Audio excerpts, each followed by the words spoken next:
So we're living through pretty strange times at the moment. We're self-isolating, we're staying indoors, and we have, well, some of us have a lot more free time on our hands.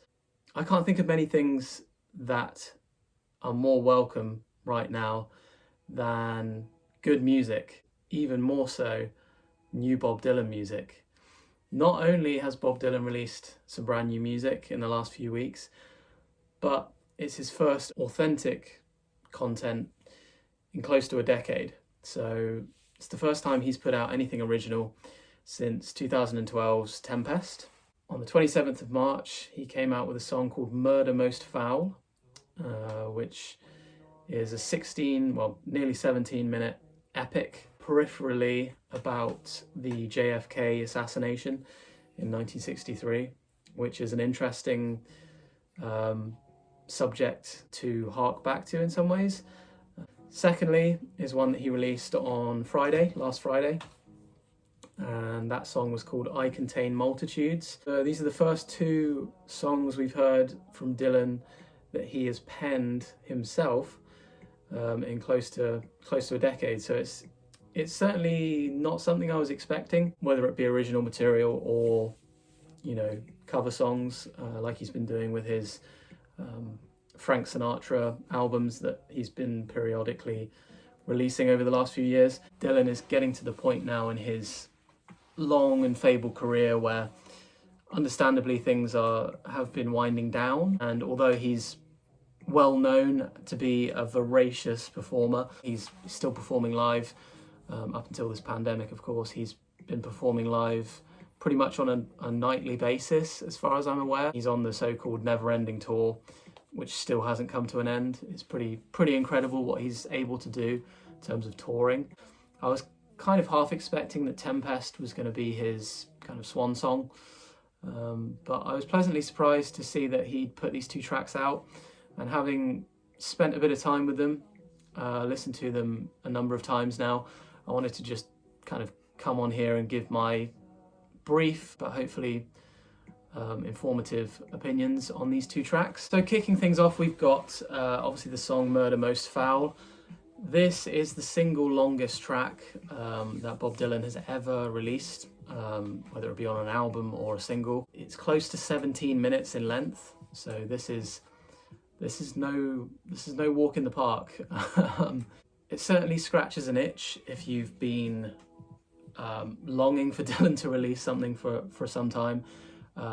This will pretty much do it. I mean, you're looking at kind of close to an EP length's worth of material just in this one song. So 17 minutes, close to 17 minutes, ranks as his longest song, topping what previously was the longest song, which was Highlands off Time Out of Mind, which was also 16 minutes.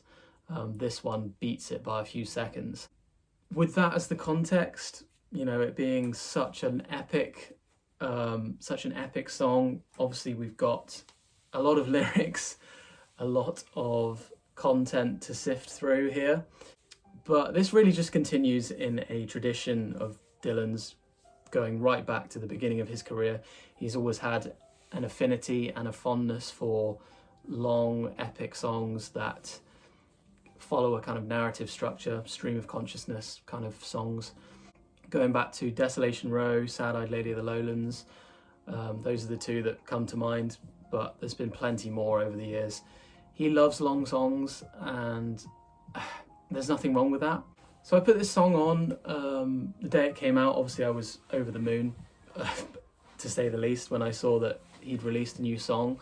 And the first thing that stands out to anyone that plays this song, if they're on YouTube, he released it on his YouTube channel. And of course the cover art is the first thing that strikes you. And it's just a portrait image of JFK, Kennedy, of course, and that really is the theme of the song. It's the background, you could say, or the loose narrative of the song is about the JFK assassination, and Dylan goes into some quite gruesome and quite I'd say some quite gruesome depth into like the killing of JFK, the assassination. We've got some of the lyrics like they mutilated his body and took out his brain, but his soul was not there where it was supposed to be at. The last 50 years, they've been searching for that. They killed him once and they killed him twice, killed him like a human sacrifice. So, yeah, I mean, he's painting these events in pretty stark, pretty vivid terms, I would say. And it's also quite literal, I would say, in terms of the depiction. For Dylan, he's not using a lot of metaphor, not using weird analogies or anything. He's speaking pretty literally. Air Force One coming in through the gate. Johnson sworn in at 2:38. Let me know when you decide to throw in the towel. It is what it is, and it's a murder most foul. So you're getting a sense of the lyrical tone here, certainly the first half of the track. As the song develops and progresses, the song kind of moves into another phase, I would say. So the first half is more narrative, it's more descriptive, describing the events of the assassination and also referring to orbital events, other things going on, and pop culture figures, and really describing the scene in the early 60s. Later in the track, he kind of goes into this refrain that he repeats, and it's essentially just saying, play this artist, play that artist, play this song, play that song. So he repeats this refrain, play another one and another one bites the dust, of course referring to the song. Play the old rugged cross and in God we trust. It's another example. Play Mystery Train for Mr. Mystery, which is one that I love. The man who fell down like a rootless tree, referring to Kennedy again. So clearly every single one of these lines is thought out and pretty creative, I must say. Play something for the Birdman of Alcatraz. Play the numbers, play the odds. Play the blood-stained banner, play murder most foul. That's actually the final line in the song. So yeah, he's got this refrain that he uses in the second phase of the track, but the second half also contains lines like, don't worry, Mr. President, there's help on the way. Your brothers are coming, there'll be hell to pay. Brothers, what brothers? What's this about hell? So I mean, he's kind of playing around here, and he's doing what he's famous for, which is creating these absurdist, narratives in some ways. He is incorporating that, but it's very much a multifaceted song in terms of narrative, in terms of melody. I have to say, it took me a while to start to appreciate the kind of instrumentation on here. It's not a very melodic song. The melody is sparse and not really very present. It's more of a kind of free-flowing instrumentation that kind of punctuates the lyrics. The lyrics are much more front and center than the melody is. But the music really does do a good job of holding up the lyrics, and it has grown on me massively over the last couple of weeks, since I've had time to kind of listen to this song a number of times. But I have to say, it wasn't immediately kind of ear-catching to me. And initially the song, because of the kind of slow nature of the music, it took me a while, and I did feel slightly underwhelmed initially to begin with when I heard this song, because it just wasn't what I'm used to when I listen to Dylan.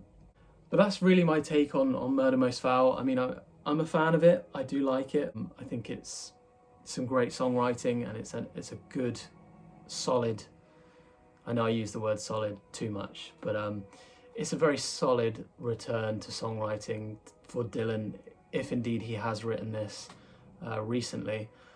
I'm a fan, and I can see what he was trying to do with it, and I think it's an important story to tell. It's a nice gift to the Dylan fans who supported him, and that's what he actually said when he promoted the song, when he first released the song.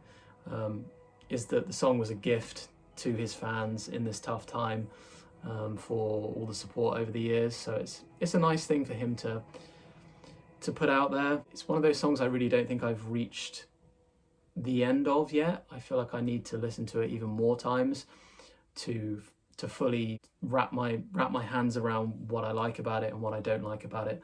But the main positives are the lyrics, the content, the variety in the lyrics and the way the song develops in these, what I see as kind of phases. And also like the instrumentation, the way it kind of just dances around and does a good job of backing up Dylan's singing. What I don't like about the track is perhaps it could have been cut down slightly. I think obviously 17 minutes is a long time to be listening to one song, and I think the music, as much as I like it, does end up being slightly redundant in the end. After listening to it for a quarter of an hour, if you'd made it 10 minutes or 12 minutes, I think it would have worked slightly better. But that's somewhat of a minor point. So in general, I'm a big fan of this song, and I recommend any Dylan fan, and even any non-Dylan fan, check this song out because it's definitely worth your time. So secondly, we move on to I Contain Multitudes. This song, I see it as almost like another side of the coin to Murder Most Foul in some ways, and in some ways not. This is a pretty wistful song, I would say. It's pretty nostalgic in the lyrical content, the things it talks about, but it does contain some pretty memorable lines. You know, he says, "I'll drink to the truth and things that we said. I'll drink to the man who shares your bed."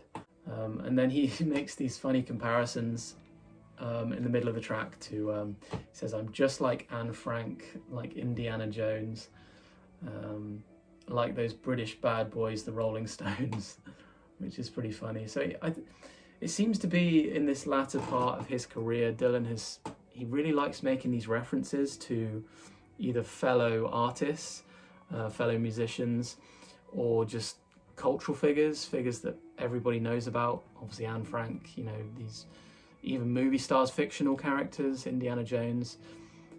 It seems to be a common refrain for him to refer to these figures. He's done it for a number of years, even going back to the 60s and 70s, I would say. All the old queens from all my past lives. I carry 4 pistols and 2 large knives. I'm a man of contradictions. I'm a man of many moods. I contain multitudes. So it's a very sweet song.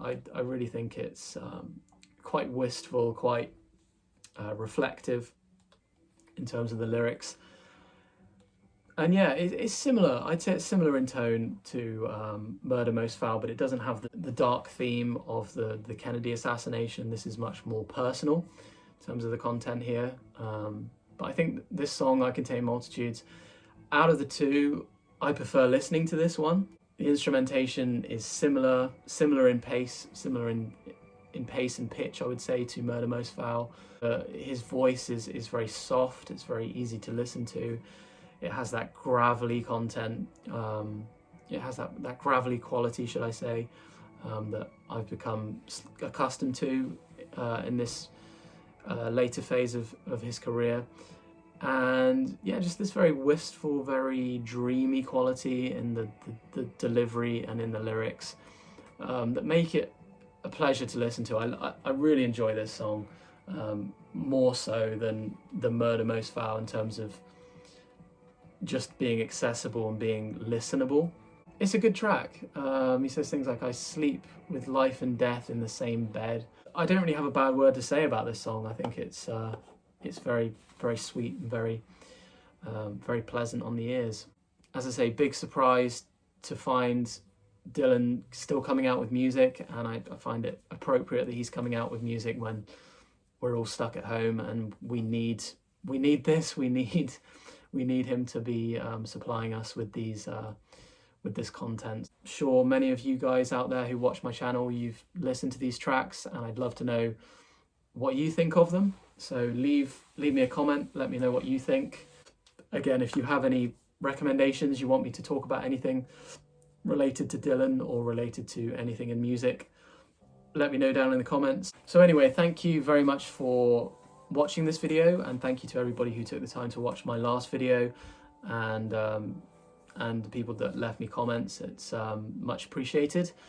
It's been nice the last few days. I've managed to watch more content from the vinyl community. I've been watching people like Fred, Big Star 1000, Glowing Cabbage, who else? You know, Derek, of course, James Laubin, Robin Boston, all these people that I used to have some interaction with and used to watch their videos. So it's been nice, but same message as last time: stay safe, stay well in these times, and thank you very much for watching. I'll see you next time.